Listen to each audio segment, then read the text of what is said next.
Hello, welcome to our channel from my bookshelf. यहाँ आप सुनते हैं हिंदी की ढेरों कहानियाँ।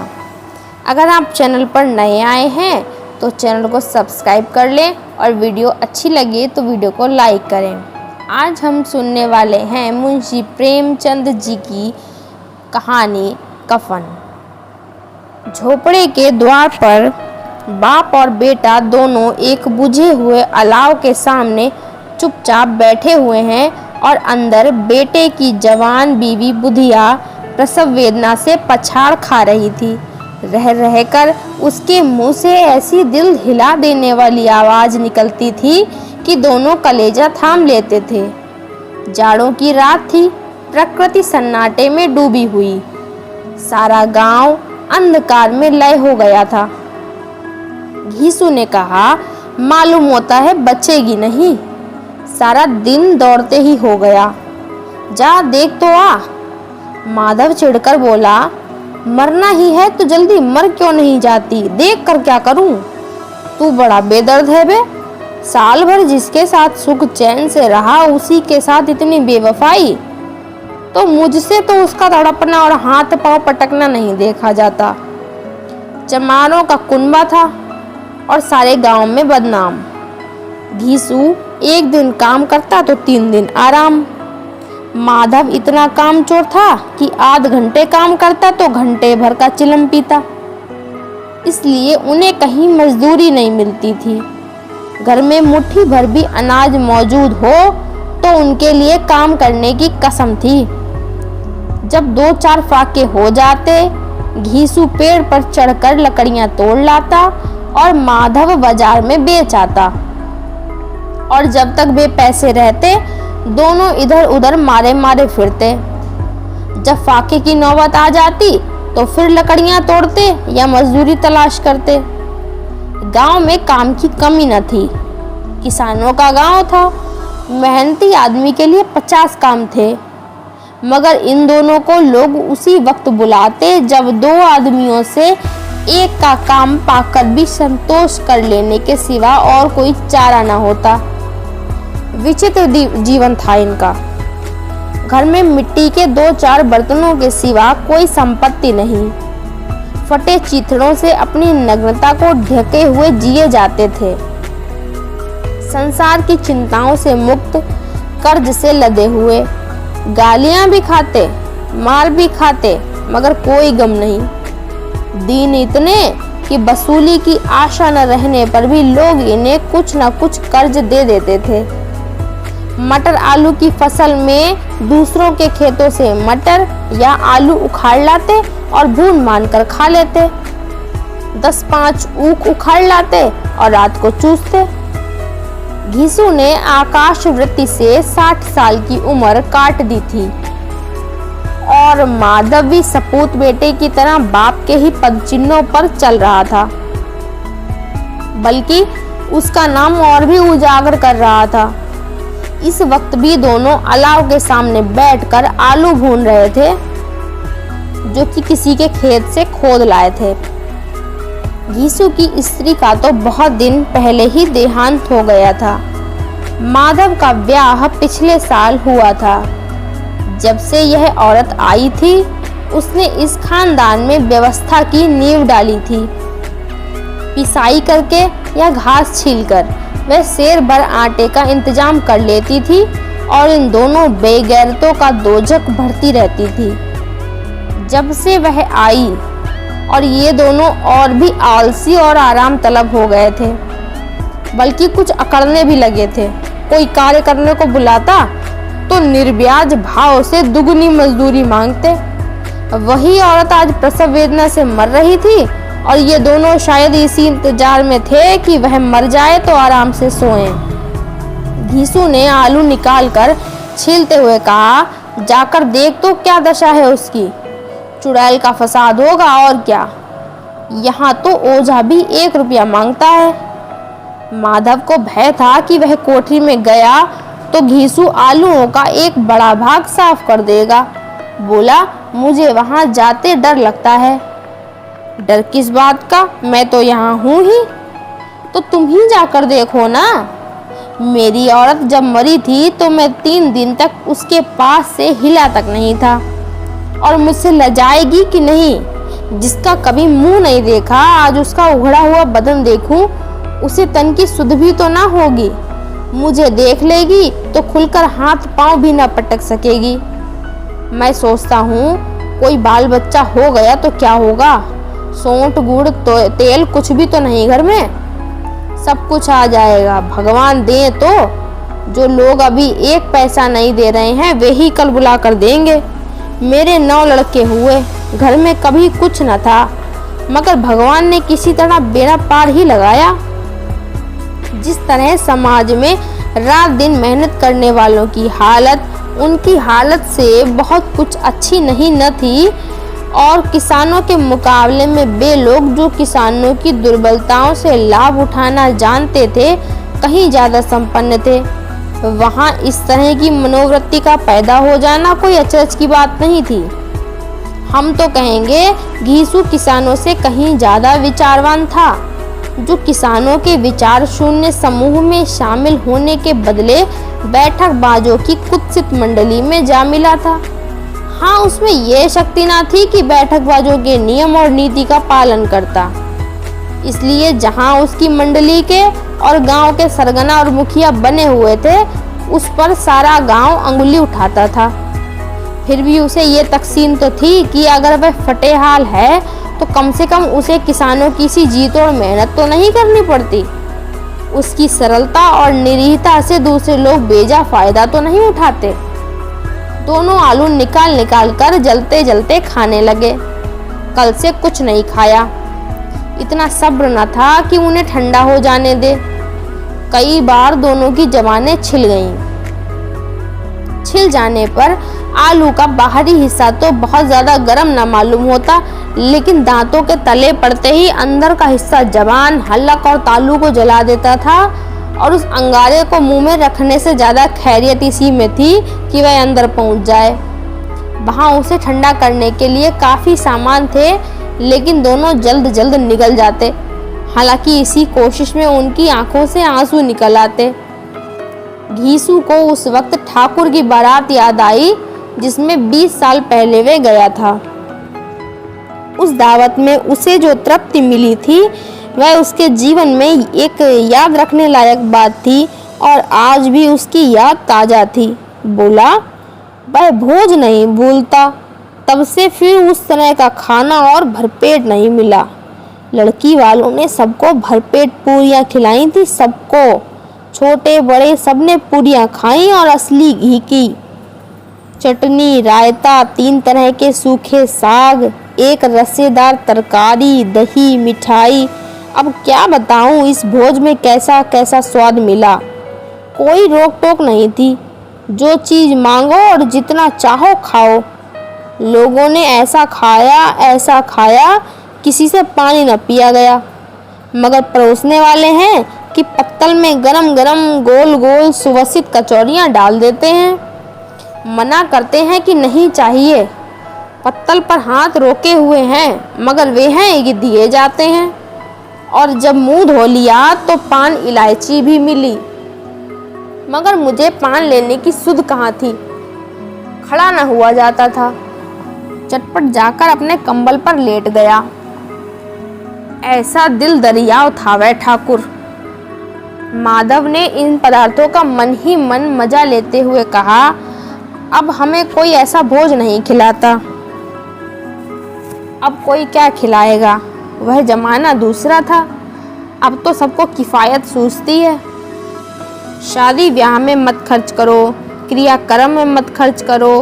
पूछो, गरीबों का माल बटोर बटोर कर कहाँ रखोगे? बटोरने में कमी नहीं है, हाँ खर्च में किफ़ायत सूझती है। तुमने 21 पूरियाँ खाई होंगी। 20 से ज़्यादा खाई थी। मैं 50 खा जाता। 50 से कम मैंने भी ना खाई होंगी। अच्छा पट्टा था, तू तो मेरा आधा भी नहीं है। आलू खाकर दोनों ने पानी पिया और वहीं अलाव के सामने अपनी धोतियां ओढ़कर पांव पेट में डाले सो रहे, जैसे 2 बड़े बड़े अजगर गेंडुलियां मारे पड़े हों। और बुधिया अभी तक कराह रही थी।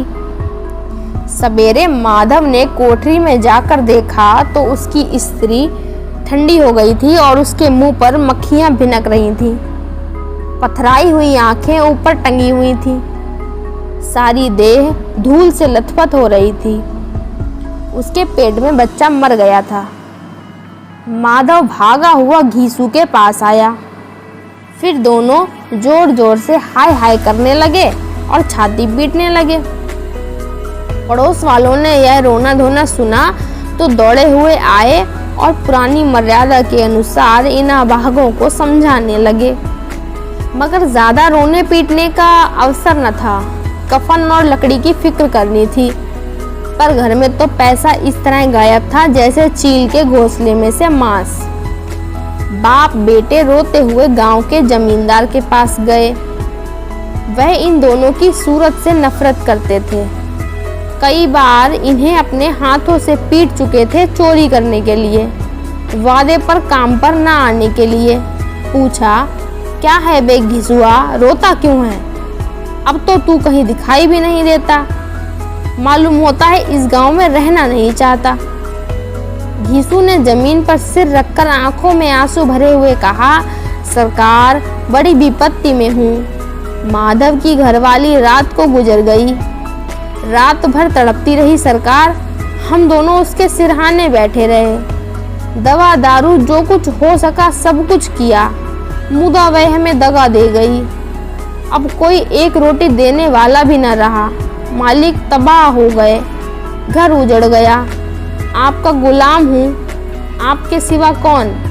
उसकी मिट्टी उठेगी, आपके सिवा किसके द्वार पर जाऊं? जमींदार साहब दयालु थे, मगर घीसू पर दया करना काले कंबल पर रंग चढ़ाना था। जी में तो आया कह दें, चल दूर हो यहाँ से। यूँ तो बुलाने से भी नहीं आता, आज जब गरज पड़ी तो आकर खुशामद कर रहा है। हरामखोर कहीं का बदमाश। लेकिन यह क्रोध या दंड का अवसर न था। जी में कुड़ते हुए 2 रुपए निकालकर फेंक दिए, मगर सांत्वना का एक शब्द भी मुंह से न निकला। उसकी तरफ ताका भी नहीं, जैसे सिर का बोझ उतारा हो। जब जमींदार साहब ने 2 रुपए दिए तो गांव के बनिए महाजनों को इनकार का साहस कैसे होता। घीसू जमींदार के नाम का ढिंढोरा भी पीटना खूब जानता था। किसी ने 2 आने दिए, किसी ने 4 आने। 1 घंटे में घीसू के पास 5 रुपए की अच्छी रकम जमा हो गई।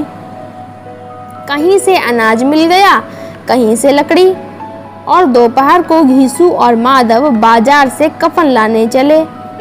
इधर लोग बांस काटने लगे।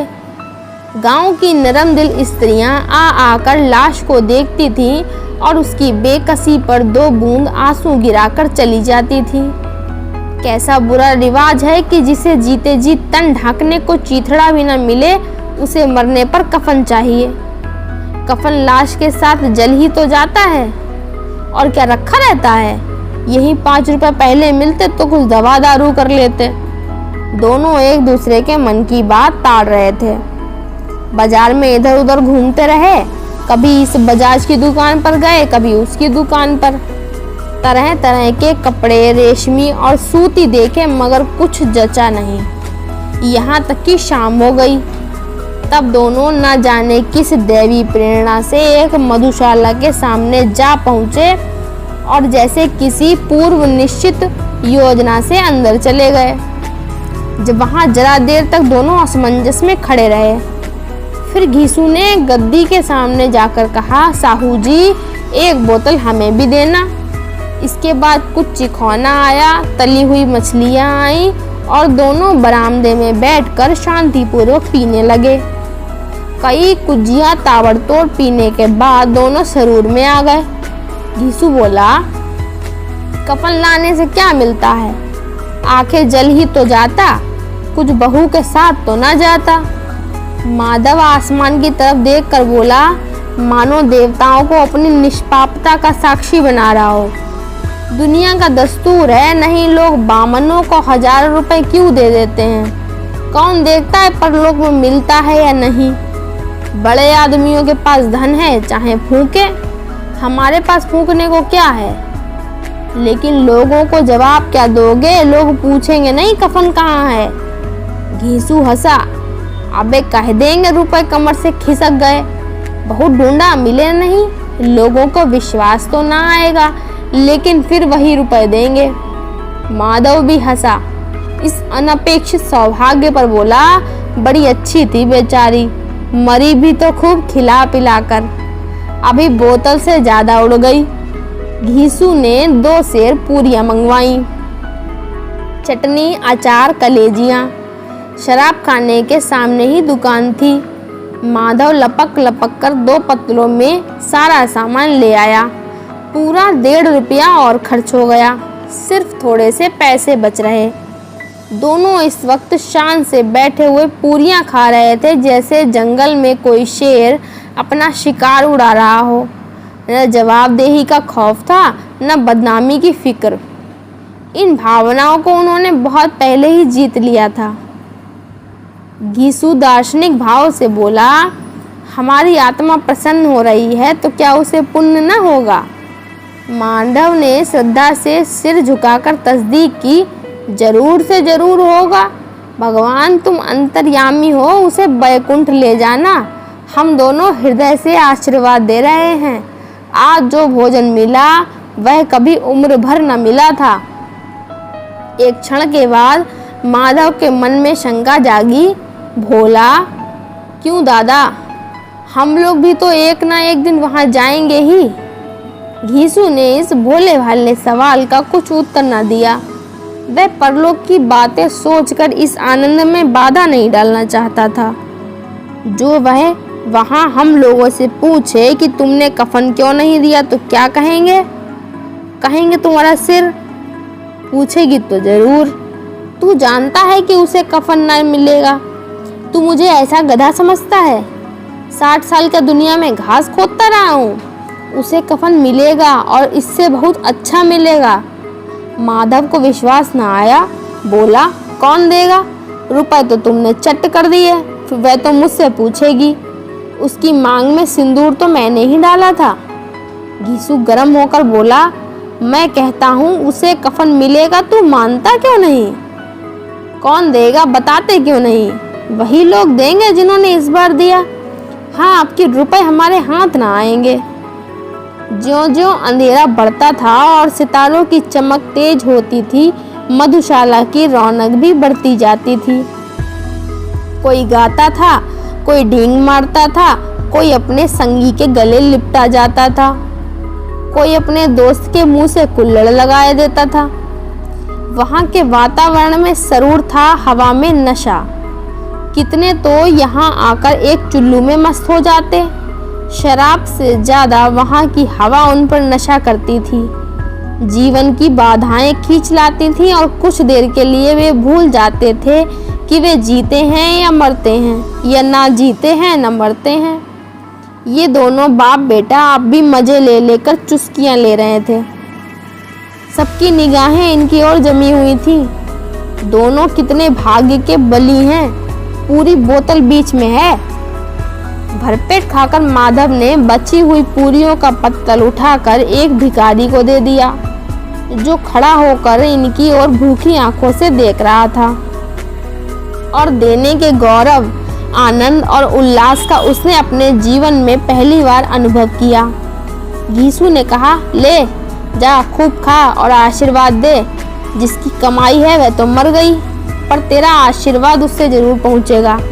रोए रोए से आशीर्वाद दे, बड़ी गाड़ी कमाई के पैसे हैं। माधव ने फिर आसमान की ऊपर देखकर कहा, वह बैकुंठ में जाएगी दादा, वह बैकुंठ की रानी बनेगी। घीसू खड़ा हो गया और जैसे उल्लास की लहरों में तैरता हुआ बोला, हाँ बेटा, बैकुंठ में जाएगी। किसी को सताया नहीं, किसी को दबाया नहीं, मरते मरते हमारी जिंदगी की सबसे बड़ी लालसा पूरी कर गई। वह ना बैकुंठ में जाएगी तो क्या ये मोटे मोटे लोग जाएंगे, जो गरीबों को दोनों हाथों से लूटते हैं और अपने पाप को धोने के लिए गंगा में नहाते हैं और मंदिरों में जल चढ़ाते हैं। श्रद्धालुता का यह रंग तुरंत ही बदल गया। अस्थिरता नशे की खासियत है। दुख और निराशा का दौरा हुआ। माधव बोला, मगर दादा, बेचारी ने जिंदगी में बड़ा दुख भोगा, कितना दुख झेल कर मरी। वह आंखों पर हाथ रखकर रोने लगा, चीखें मार मार कर। घीसू ने समझाया, क्यों रोता है बेटा, खुश हो कि वह माया जाल से मुक्त हो गई, जंजाल से छूट गई। बड़ी भाग्यवान थी जो इतनी जल्द माया मोह के बंधन तोड़ दिए। और दोनों खड़े होकर गाने लगे, ठगिनी क्यों नैना झमकावे ठगिनी। पियक्कड़ों की आंखें इनकी ओर लगी हुई थी और ये दोनों अपने दिल में मस्त गाते जाते थे। फिर दोनों नाचने लगे, उछले भी, कूदे भी, गिरे भी, मटके भी, भाव भी बनाए, अभिनय भी किए और आखिर नशे से बदमस्त होकर वहीं गिर पड़े। तो ये थी आज की कहानी कफन। आशा करती हूँ आप सबको अच्छी लगी होगी। कहानी कैसी लगी कमेंट सेक्शन में ज़रूर बताइएगा और चैनल को सब्सक्राइब ज़रूर कीजिएगा। धन्यवाद। I'll make it happen with some work and belief. Know what I want, so I'll take it on.